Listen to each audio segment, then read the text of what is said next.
اس کی رسائی نہ ہو سکی، غریب عورت تھی۔ جس دن مکران شاہ واپس آ رہے تھے نا سیر کر کے، پل سے گزر رہے تھے، تو کسی نے بوڑھی سے کہا کہ بادشاہ گزرے گا۔ وہ چھپ کے پل پہ بیٹھ گئی، اور مکران شاہ جب پل سے گزرنے لگے تو بوڑھی آگے آئی اور اس کے گھوڑے کی لگام پکڑی۔ ایسا جملہ کہا کہ مکران شاہ چکرا کے زمین پہ گرا، اور بوڑھی کہنے لگی مکران شاہ، تیرے سپاہی میری گائے ذبح کر کے کھا گئے ہیں، تو بتا اس کا حساب اس پل پہ کھڑے ہو کے دینا کہ پل صراط پہ دینا ہے؟ بتا یہاں کھڑے ہو کے دے گا کہ وہاں کھڑے ہو کے دے گا؟ بول، بتاؤ یہاں دینا ہے کہ وہاں دینا ہے؟ دینا تو پڑے گا، یہاں دو گے تو ہو سکتا ہے قیامت میں بچ جاؤ، اور اگر یہاں نہیں دو گے تو وہاں لٹکا دیے جاؤ گے، رسوا کیے جاؤ گے، پوچھا جائے گا۔ مکران شاہ چکرا کے گرا زمین پہ اور گر کے کہنے لگا بی بی میں وہاں حساب نہیں دے سکتا، دو دینا یہی لے لے، جو لینا یہی لے لے، آ جاؤ آ جاؤ، وقت ہے، گنجائش ہے، مہلت کے دنوں میں توبہ کر لو، پلٹ آؤ، اللہ کے حضور حاضر ہو جاؤ۔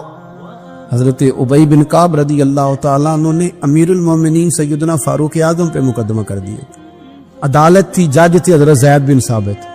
حضرت عمر پہنچے، حضرت زید بن ثابت اٹھ کے کھڑے ہوئے، جگہ خالی کا، امیر المومنین بیٹھ جائیے۔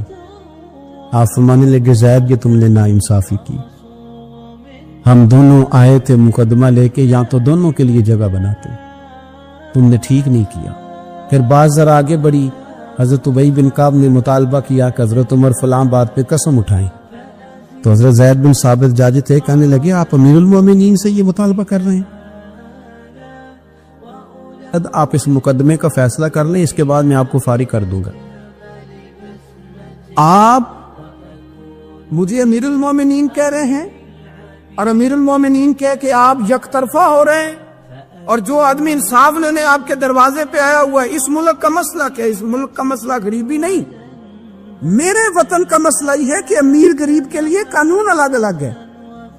یہاں 11 سال 12 سال ایک شخص جیل میں رہ کے آتا ہے، لیکن بعد میں پتہ چلتا ہے وہ تو بے گناہ تھا، اس کے 11 سال کون واپس کرے گا؟ اس کے 20 سال زندگی کے جو سلاخوں کے پیچھے کٹ گئے کون واپس کرے گا؟ اور امیر آدمی وہ تو قبل از گرفتاری ضمانت کرا لیتا ہے، ان کے پاس تو بڑے بڑے ایشو ہیں، بڑے بڑے وکیل ہیں، بڑے بڑے ڈاکٹروں کی ان کے پاس رپورٹیں ہیں، وہ تو سارا کچھ کر سکتے ہیں، کوئی ہے ہی نہیں ان کو روکنے والا۔ میرے عزیزو آپ سمجھے میری بات کو۔ حضرت عمر فاروق فرمانے لگے یہ فیصلہ کر لیں، اس لیے کہ حضرت عمر اگر صرف اپنا سوچتے تو نظریہ نہیں بچتا تھا۔ جناب عمر رضی اللہ تعالیٰ عنہ نے نا صرف اپنا نہیں سوچا، انہوں نے کہا کہ سچ کو فروغ دیا جائے، ذات سے نکلا جائے۔ آپ فرمانے لگے تو نہ عمر کو کسی اونچی اڑان میں مبتلا نہ کر، عمر کو پتا ہے عمر کیا ہے، اسے وہ دور یاد ہے جب وہ اونٹ چرایا کرتا، لہذا میرے لیے وہی فیصلہ کر جو فیصلہ کرنے کا طریقہ قرآن و سنت نے ہمیں عطا فرمایا ہے۔ آپ نکلیں ذرا ذات پات کے چنگل سے، یہ جو بت پال لیے نا، اقبال کہتے ہیں گرچہ بت ہے جماعت کی آستینوں میں، جماعتوں کے بت تو نہ بناؤ، تنظیموں کو بت تو نہ بناؤ، آپ برادری کو بت تو نہ بناؤ، آپ رنگ نسل کو بت تو نہ بناؤ، اگرچہ بت ہیں جماعت کی آستینوں میں، پر مجھے ہے حکم اعظاں لا الہ الا، یہ ٹوٹ جائیں گے لا الہ الا اللہ کی ضرب سے۔ وسیع الظرف، وسیع المزاج بنے، وسیع المشرب بنے۔ آپ کبھی بھی سوچوں کو اتنا محدود نہ کریں کہ آپ کسی ایک ابہام کا شکار ہو کے ہی ساری زندگی گزار دیں۔ کیا مسئلہ تھا عرب کے لوگوں کو؟ مسئلہ کیا تھا؟ صرف اتنا، ایک عجیب روایت ہمیں ملتی ہے سیرت کی کتابوں میں، میرے نبی پاک صلی اللہ تعالی علیہ وسلم نا رات کے وقت پہاڑ کی چوٹی پہ بیٹھ کے قرآن پاک کی تلاوت کرتے تھے۔ حضور نا رات کے وقت قرآن پاک کی تلاوت کر رہے تھے، نبی کریم تلاوت کر رہے تھے، اور جب یاسین والے نبی خود یاسین پڑھے، والضحیٰ والے محبوب جب خود والضحیٰ کی تلاوت کریں، مدثر والے محبوب جب خود مدثر پڑھے، تو انداز ہی نرالو۔ حضور قرآن پاک کی تلاوت کر رہے تھے تو اس تلاوت کی نا آواز گونجی، کہاں تک پہنچی؟ ابو جہل بھی کسی جھاڑی میں چھپ کے حضور کا قرآن سننے لگا،